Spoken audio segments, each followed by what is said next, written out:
but you have made it. You have gotten to your destination. Therefore, even if you don't read anything, mere presence over there is serving as a substitute for your ziyarah. So speak less, even if it's unless it's good speech. So many of the things that we say during our free time, of course, has zero benefit and is usually vain. There's little or no good in it. The worst thing is, when we say it in normal circumstances, it may not be harmful because we're not doing anything which is, as far as ibadah is concerned.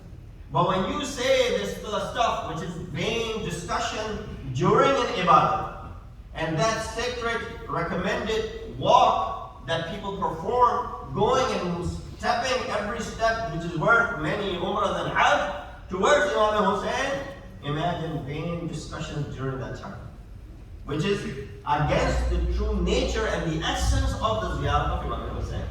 While you have pure intentions of making this trip, you spent the money, you've made it to the ground, now you're walking, what are you doing? You're ruining it with your vain discussions.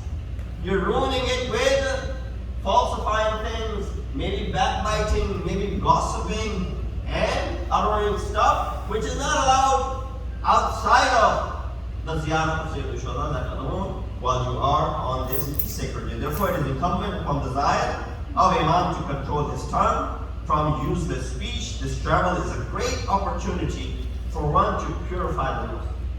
A lot of times people question, you go for the ziyarah of Imam Hussein, and many have hard time understanding this, although it is amazing that during this journey you find the local non-Muslim Iraqis, non-Shi'i Iraqis, they come from the ziyarah as well.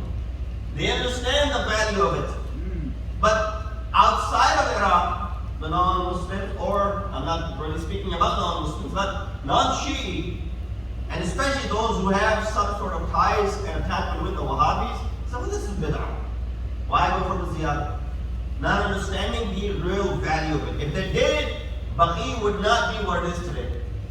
If they understood the value of ziyarah, Jannatul Baqi would live up to its name, Jannat. Not a kharaba, not a destroyed place. It would have been a Jannat on this land.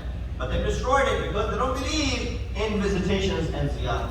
Why? It's a matter of shirk for them. You do ziyarah of Allah only. Anything other than Allah, it is shirk, not understanding.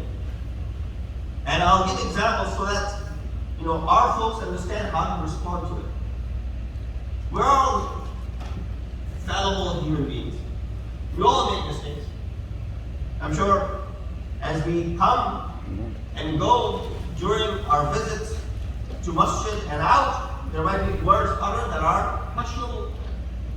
But the moment you are sitting in this gathering right here, the first 6 rows, by the way, are the sigha upon which masjid is recited, and they're considered to be masjid. The rules of masjid are followed here in the first 6 rows. So if you are within these first 6 rows and the 2 rows of the ladies, you need to observe the rules of masjid, meaning what? Not making it najis. You shouldn't make it najis anyway, the other parts of the masjid and Imam Baraga. But it is where it becomes what? Haram. And if something does become najis by accident, you need to purify it right away. To the extent that if you are praying a wajib namaz, masjid becomes najis, you should try and purify it while you're praying, multitask. And if there's plenty of time in namaz and it's not becoming qaza, you should break your prayer, purify the masjid, then go ahead and pray. These are 50 laws. This is how sometimes the laws differ from any other place than the masjid. So just imagine, when you're sitting in a masjid, when you are doing the ibadah of Allah subhanahu wa ta'ala, the last thing on your mind is mischief.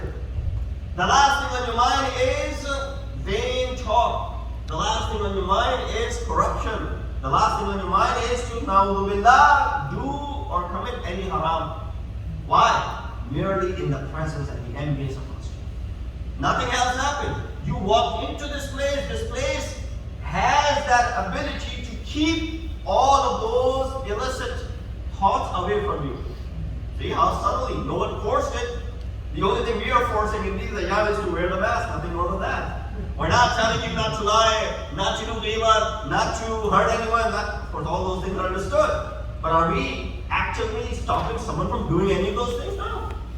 The only thing we're asking is to perform the mask. Nothing more than that because of COVID, even that. So with this understanding, why is it that you are now all of a sudden vigilant and you care when you walk into this place to refrain from anything? Are you closer to Allah subhanahu wa ta'ala in this question? Allah is everywhere. He's closer than your jugular veins. Even when you're at your home, Allah is with you. So it's not like you've gotten closer to Allah subhanahu wa ta'ala, but the house which is associated with Allah subhanahu wa ta'ala brings this ambience upon itself that when you walk into that sanctuary, you right away have this thought in your mind that the last thing should be anything to disobey Allah subhanahu wa ta'ala. Although when you walk outside, it's also be the last thing on our mind to disobey Allah subhanahu wa ta'ala, but we're not as careful when we're outside of the mosque. Guess what? When you are in the presence of Imam Hussein in the Zari, in the khutba, in the haram of Sayyid al-Shuhada, the last thing on your mind is also that. You are now approaching in that sanctuary where you're getting closer to the Imam of Hurriyat, Imam of freedom, Imam who brought about an inqilab. So when you walk into his gathering, inqilab comes into you as well, and that is the purpose of doing this visitation of Sayyid al-Shuhada. Salawat Muhammad. Allah.